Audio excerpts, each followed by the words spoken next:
Kali ini kita geser sedikit dari masalah profesional karena besok udah masuk hari Senin, jadi minggu baru dari kita keluar setelah Ramadan. Gimana sih? Jadi besok minggu baru setelah kita menjalani Ramadan, jadi aktivitas udah bakal balik seperti pada umumnya. Gue seneng banget belajar dari orang-orang yang sukses, atau misalnya kayak anak-anak muda atau siapapun deh. Gue seneng banget belajar dari kesuksesan mereka. Dan kali ini gue akan mengajak kalian untuk kita belajar bareng-bareng dari Elon Musk. Assalamualaikum warahmatullahi wabarakatuh. Swastiastu, namo buddhaya, shalom, salam sejahtera buat kita semua. Semoga kalian selalu dalam keadaan sehat walafiat dan semangat menjadi orang yang jauh lebih baik, khususnya di bulan yang baru setelah bulan Ramadan. Jadi ngomong-ngomong tentang Elon Musk punya fakta yang gue baca. Jadi kekayaannya itu sekarang 3.400 atau 3.500 triliun ya. Nah, kalau misalnya kita waktu dari zaman piramida dibangun dan kita menghasilkan 100 juta rupiah per hari sampai detik ini, kekayaan kita ya kira-kira 0,5% lah dari Elon Musk. Jadi yuk lebih semangat lagi. Terus gue juga ada lihat fakta waktu dia beli Twitter itu sebesar 635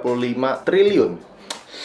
Wow. Di video kali ini gue akan ngajak kalian untuk apa aja sih kira-kira saran atau pesan dari Elon Musk untuk anak-anak muda supaya bisa sukses. Kita masuk ke saran yang numero 1. Yang pertama adalah skills matter more than a degree. Kalian jauh lebih berdampak besar dibandingkan derajat atau gelar. Menurut gue skills di sini adalah skills improvement diri. Begitu lo tahu bagaimana lo bersikap, skill berbicara, skill berpikir, apakah ini masalah, lo bisa melihat itu menjadi solusi. Itu adalah satu keahlian bagaimana lo melihat satu titik masalah menjadi sebuah hal yang bisa menyemangati lo untuk melangkah ke depan. Skill menghargai, attitude, terus skill bahasa tubuh, terus skill berbicara kepada orang menggunakan bahasa nonverbal. Itu adalah keahlian-keahlian yang susah banget kalian temukan di satu instansi atau satu institut. Dan menurut gue Elon Musk ingin menyampaikan skill-skill kehidupan, keahlian-keahlian kehidupan itu jauh lebih berdampak dibandingkan sekedar gelar. Bukan berarti degree atau misalnya gelar itu nggak penting, cuma akan jauh lebih seimbang ketika lo gelarnya lo kuatin dan skill kehidupan lo angkat juga.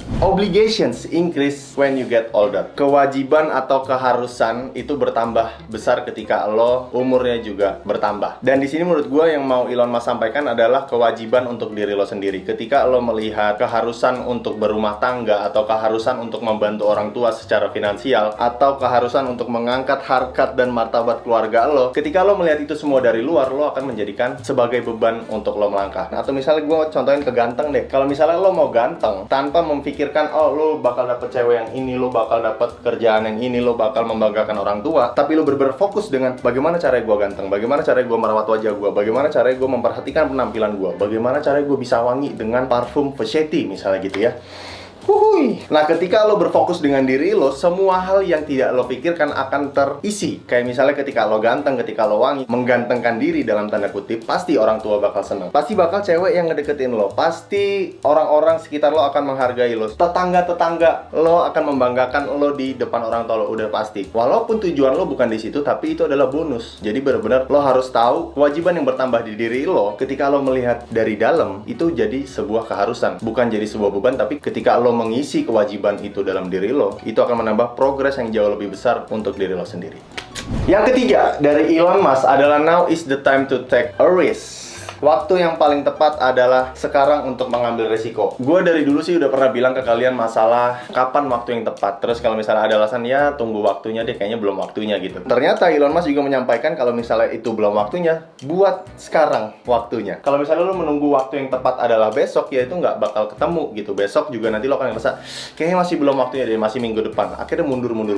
Kalau misalnya lo buat hari ini adalah hari yang tepat, lo ambil keputusan, lo ambil resiko, lo hadapin, mungkin bukan waktu yang tepat ya, mungkin, tapi seenggaknya lo udah melangkah lebih dekat dengan waktu yang lebih tepat. Waktu yang tepat adalah hari ini. Hadapin resiko lo, karena resiko adalah teman dari perkembangan diri lo. Yang keempat adalah look for criticism, because everyone needs feedback loop. Kalau misalnya di sini yang bisa gue artikan adalah Elon Musk ingin menyampaikan ketika lo bertujuan sesuatu dalam melakukan apapun itu, cari kritik. Karena dari kritik lah kita bisa mengimprove diri kita. Ketika lo berteman dengan tujuan apapun itu, anggaplah lo berteman untuk menjalani satu proyek. Kalau misalnya proyek tersebut nggak jadi atau misalnya jauh dari ekspektasi, akhirnya lo akan sedih. Tapi kalau misalnya lo cari adalah kritik, apa nih yang bisa gue improve dari pertemanan ini? Apa nih yang bisa gue lengkapin dari skill-skill kehidupan gue sampai akhirnya gue bisa menjalani hidup jauh lebih lengkap lagi. Kalau misalnya itu yang lo tuju, ya lo akan akan berisi terus tuh. Skill kehidupan lo akan bertambah, pengalaman lo akan bertambah, proyek yang kalian jalani walaupun itu berhasil atau enggak. Kalau enggak, bagaimana caranya waktu gue menerima kegagalan, bagaimana caranya gue menerima keberhasilan, bagaimana caranya gue memaintain keberhasilan gue, bagaimana caranya gue ketika gagal gue tetap bisa enak berteman sama temen gue. Itu adalah skill yang susah dan jarang lo temuin, padahal caranya cuma butuh kesadaran dari mana lo melihat. Saran yang terakhir atau yang kelima dari Elon Musk adalah assume you are wrong and you are trying to be less wrong. Ketika gue menganggap diri gue selalu orang yang salah dalam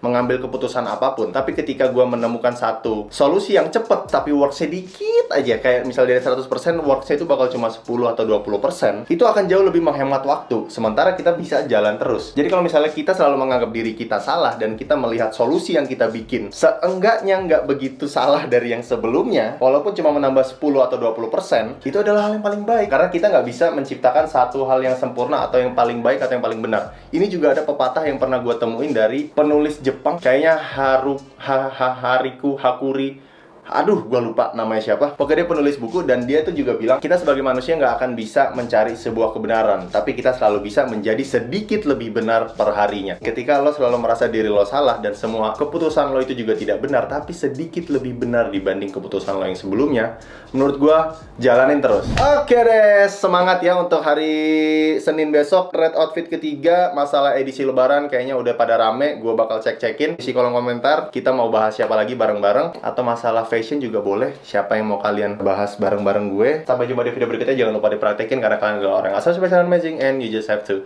believe it. Assalamualaikum warahmatullahi wabarakatuh.